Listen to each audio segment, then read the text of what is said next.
guys, today's subscriber shoutout goes to Aoife. Thank you for subscribing and being a subscriber. And today's commenter shoutout goes to 𝐷𝐴ces. Thank you for commenting and watching my videos. Now, let's get into the video. Welcome to youtube.com/noblewoos, and today I'm going to be showing you guys how to set up a shop and tell you tips on how to make sales. If the coloring in my videos looks slightly different, that's because I actually adjusted some of the color settings on my computer the other night, so let me know if you guys think it looks better. This video is for my Woozworld for Newbies playlist. That is my playlist that has all videos that I think would be important for people that are new to Woozworld. It's basically just tutorials and just info that I think new people should know. I thought this would be a good time to do this video because, as you can see, my shop has not been updated in quite a long time. Actually, over a month. And it is looking quite empty, and some prices just, need updated. So yeah, I thought it would be a nice time to make this video. The most important thing you need to make a shop is a shop pod because that's where you put your items in to be sold.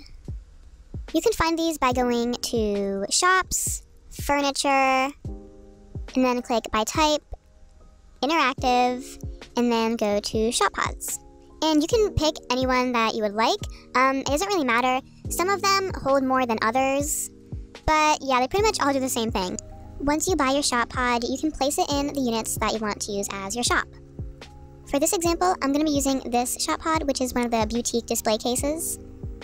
As you can see, I currently have 6 out of 10 items in my shop pod, so that means I need to fill it all the way up, and I also need to reprice my things and update them.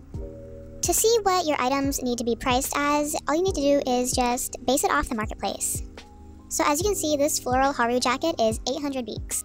But if I look it up in the marketplace, people are selling this same exact thing for 4,000 BEEX, so I definitely do not need to update this price because it's pretty low.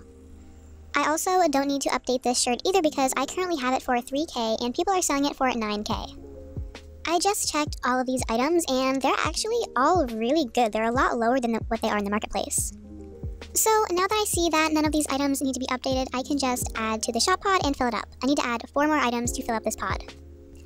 Okay, so I have this sequined cropped tee in my inventory that I don't really want, and in the marketplace for a colorable one, it's being sold for 3,200 BEEX. You always want to price your items lower and cheaper than the marketplace so that people will buy it. Because, if you price it over the marketplace, why would people come to your shop and buy your stuff? They could just go to the marketplace and get it cheaper.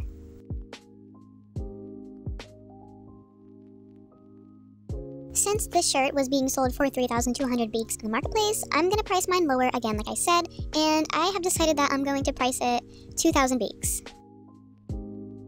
Okay, so I have a plaid Sakiko skirt, and as you can see, the non-colorable one, people are selling for 7K at the lowest, but since this color right here is cuter than this color, I'm going to sell this color for less. I don't really think a lot of people are going to want to buy this because of the color, so I'm honestly just going to make it extremely cheap. Okay, now that I have this shop pod all filled up, I'm going to go fill up the rest of my shop.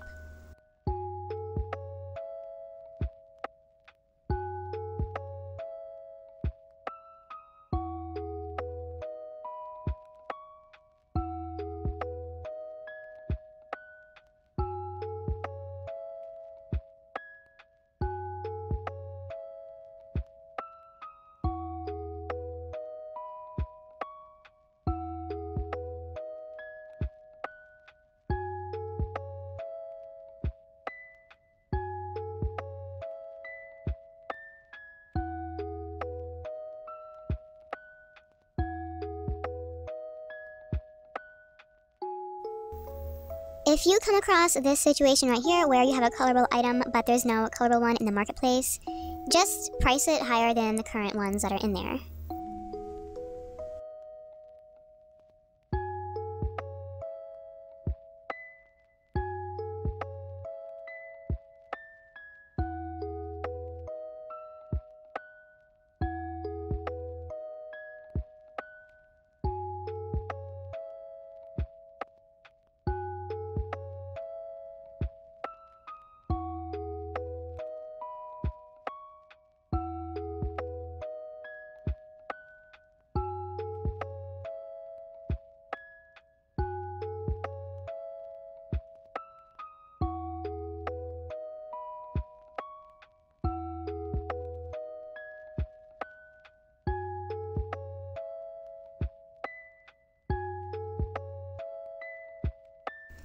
Here is a tip. As we can see here, this skirt in the marketplace is 50K and I have it for 20K, which is a lot less.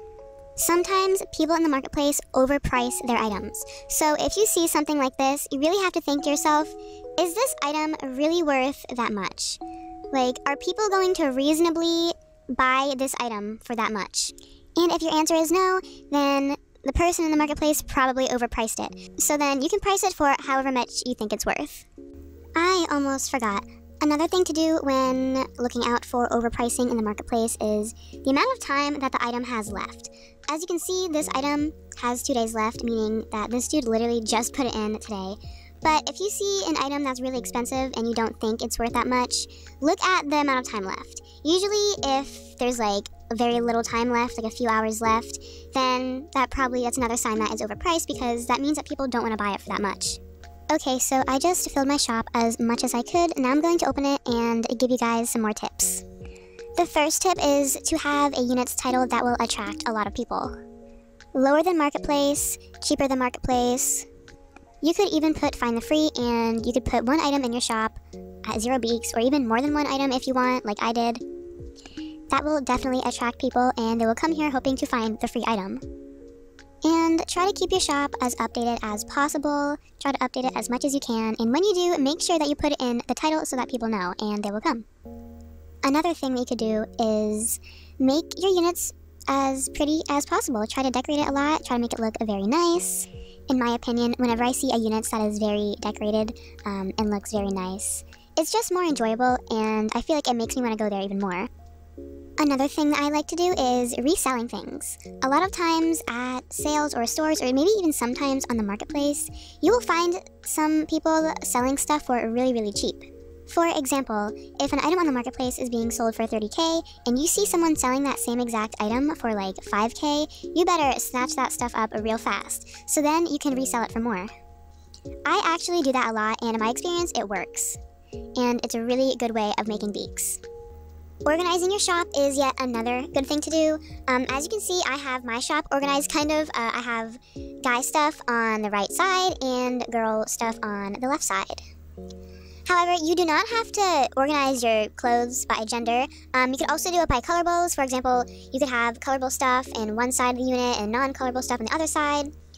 Or you could organize your stuff by items. So for example, you could have a set of pods that have hairs in them, and then another set of pods that have shoes in them.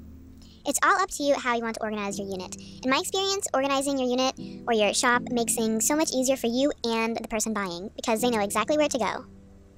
You want to try to sell colorable items.